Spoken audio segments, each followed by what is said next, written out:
Hemos consultado a unos colegas sobre la presencia que tiene en las aulas la enseñanza de la demostración.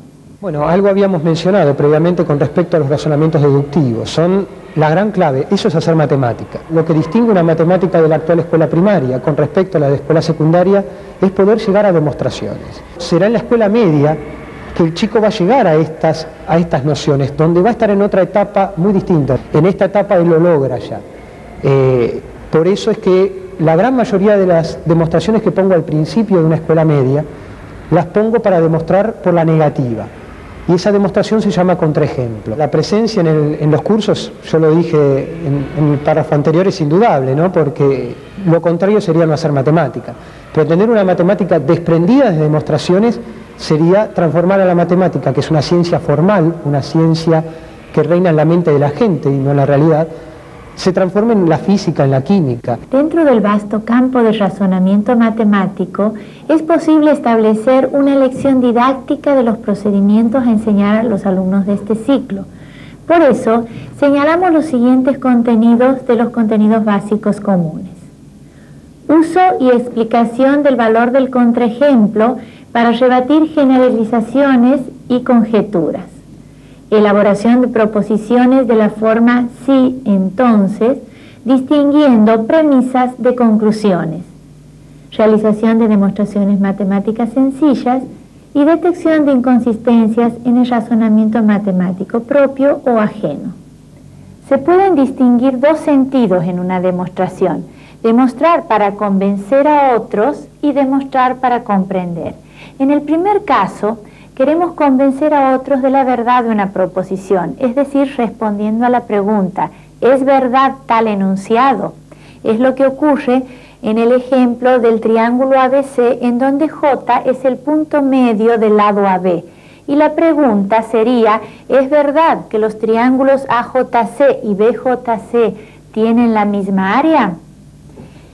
En el otro caso, en demostrar para comprender, en este sentido lo que queremos es responder a la pregunta ¿por qué es verdad tal enunciado?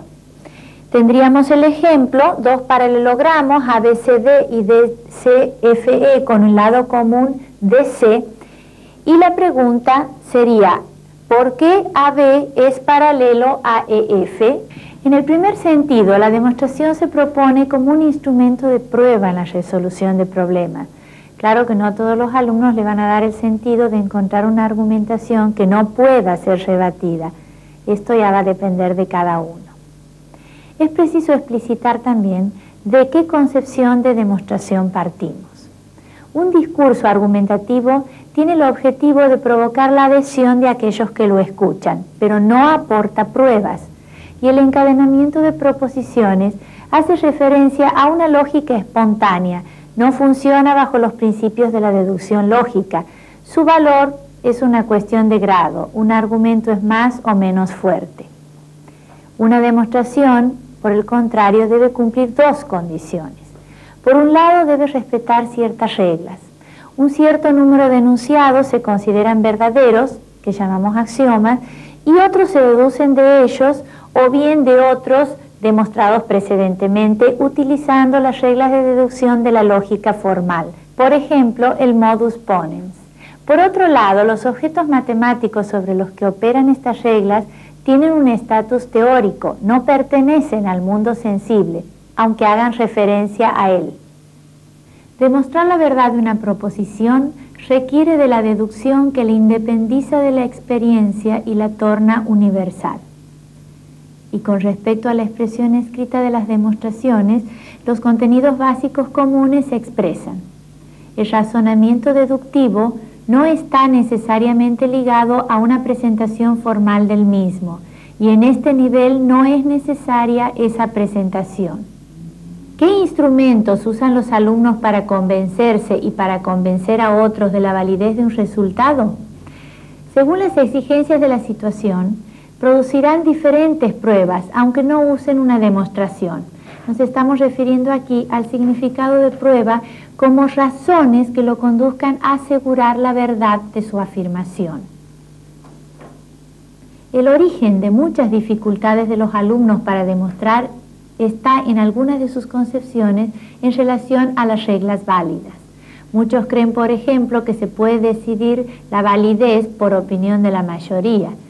Piensan también que un enunciado puede ser a veces verdadero y otras veces falso, o bien que alcanza con la constatación sobre un dibujo para probar que un enunciado geométrico es verdadero. En geometría, específicamente, y a diferencia de lo que ocurre en aritmética, la enseñanza de la demostración presenta dificultades particulares a causa del estatus del objeto sobre el cual se habla. En relación al dibujo, demostrar implica aceptar tres grandes interdicciones: no contentarse con medir, no contentarse con las constataciones sobre la figura y no sacar conclusiones del examen de casos de figuras particulares. Por esto, algunas reglas del debate deben ser objeto de enseñanza explícita. Entendemos como debate la puesta de argumentaciones y contraargumentaciones para demostrar la validez de un razonamiento o la verdad de un enunciado. Para proponer la demostración como instrumento de resolución de problemas, se deberán ofrecer situaciones de enseñanza en que los alumnos deban decidir si un enunciado es verdadero o falso, o bien tener incertidumbre respecto de la validez de su conjetura y producir un resultado y una explicación del mismo. Para ello, los enunciados deberán ser tales que los alumnos deban imaginar una solución y puedan armar argumentos en apoyo de sus conjeturas.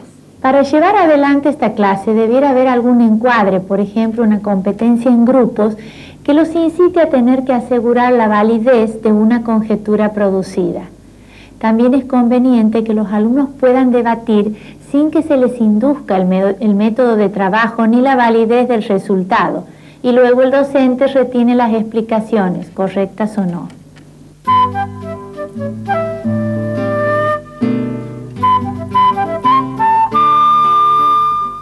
Para saber qué dificultades tienen los alumnos en sus modos de razonamiento y los argumentos con que los explican, les hemos hecho algunas preguntas. Viste que cuando uno hace una multiplicación, uno piensa que siempre los dos números que intervienen en la multiplicación son más chicos que el resultado. Por ejemplo, 3 por 2, sí. 6. Y el 6 es más grande que el 3 y es más grande que el 2. Entonces esto mismo se le preguntó a dos chicos, uno es Pedro y el otro es Javier, ¿sí?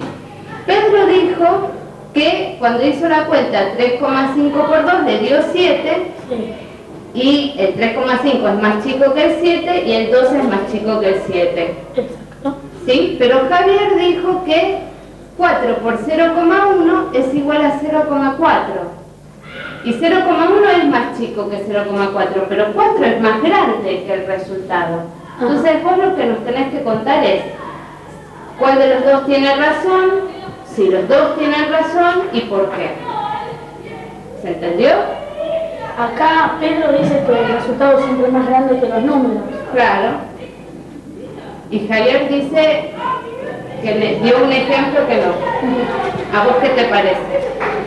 Sí, el que tiene razón es Javier, porque acá hay un ejemplo que no. ¿Y entonces por qué? Sí, porque